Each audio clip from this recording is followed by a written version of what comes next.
Crude oil, or petroleum, is a flammable liquid consisting of a complex mixture of hydrocarbons of various molecular weights that is found in geological formations beneath the surface of the Earth. Essentially, petroleum is the compressed, superheated remains of animals that died millions of years ago. Yet this fossil fuel is essential to sustaining our society and our industry. Without it, mankind would fall back into pre-industrial revolution times.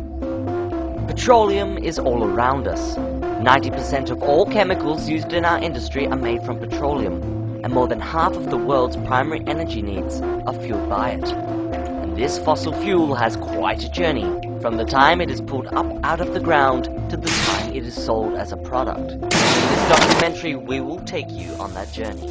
We will take you on a tour of the petroleum industry.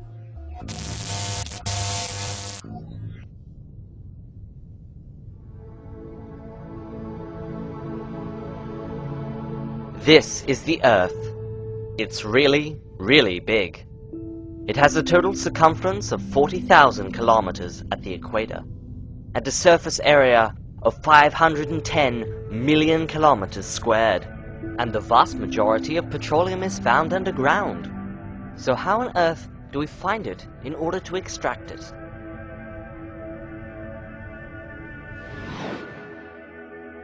Geologists can use a variety of different methods to locate oil even when it resides deep beneath the Earth's surface. The most common method of locating oil is via seismic survey.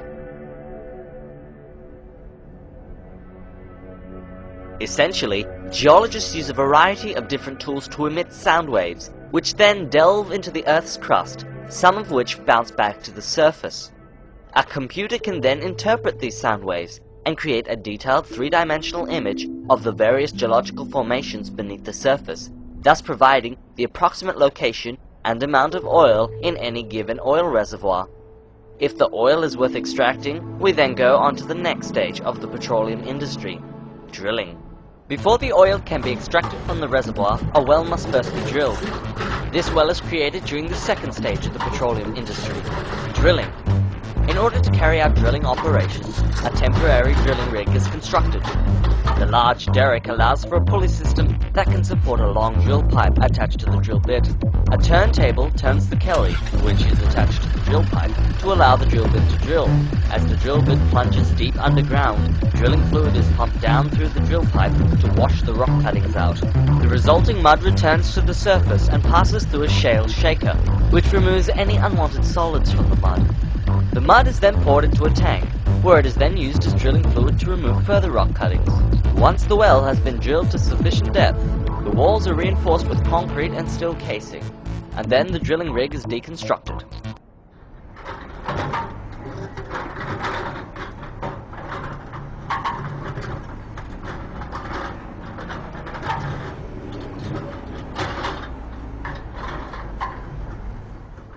The next stage of the petroleum industry is production. In this stage, the oil is extracted from the reservoir. This is done with an oil rig. The rig's size and shape depend on where the oil reservoir is located.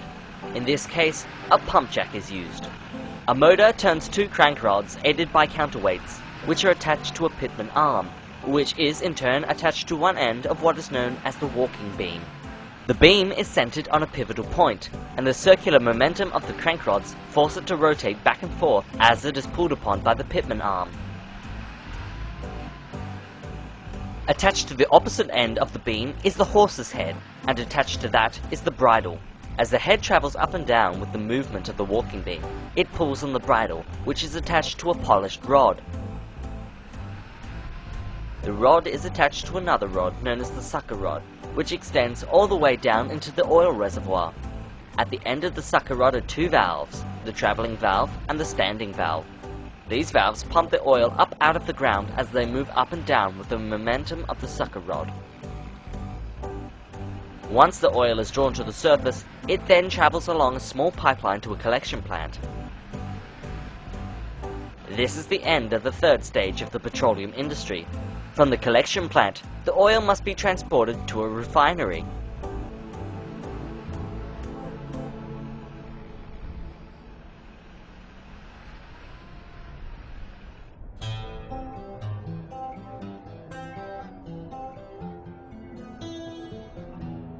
The fourth stage of the petroleum industry is transportation.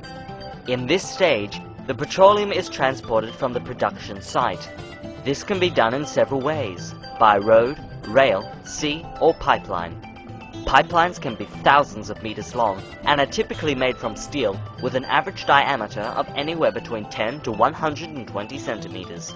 The oil is kept in a constant motion by regular pump stations along the pipeline and flows on average at speeds of up to 6 meters a second.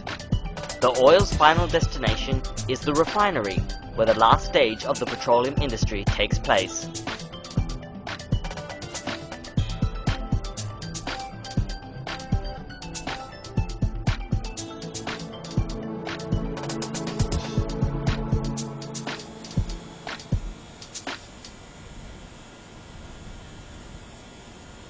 The last stage of the petroleum industry is refining.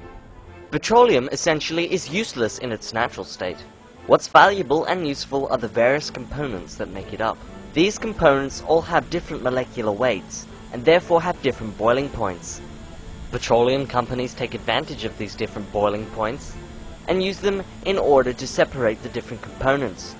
In order to do this, the petroleum is first heated to temperatures as high as 600 degrees Celsius by pumping it through a furnace. The resulting petroleum gas is then piped into what is known as a fractioning tower, or distillation column. As the gas rises up through the tower, different components condense at different heights. A series of bubble caps then prevent the oil from falling down once it condenses. The petroleum is then pumped out through pipes for further refining, such as the removal of sulfur in desulfurization units. Sometimes the heavier elements of petroleum are broken down into lighter, more useful components, using a coker or hydrocracker. The major products resulting from petroleum refining are liquid petroleum gas, gasoline, naphtha, kerosene, diesel fuels, fuel oils, lubricating oils, paraffin wax, bitumen, and petroleum coke. These products are then used in our everyday lives, such as powering our cars.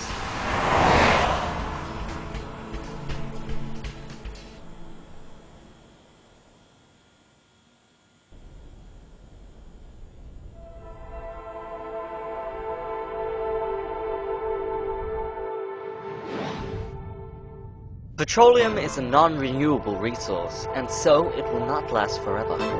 It is estimated that the Earth's oil supplies will finally run dry towards the end of the century.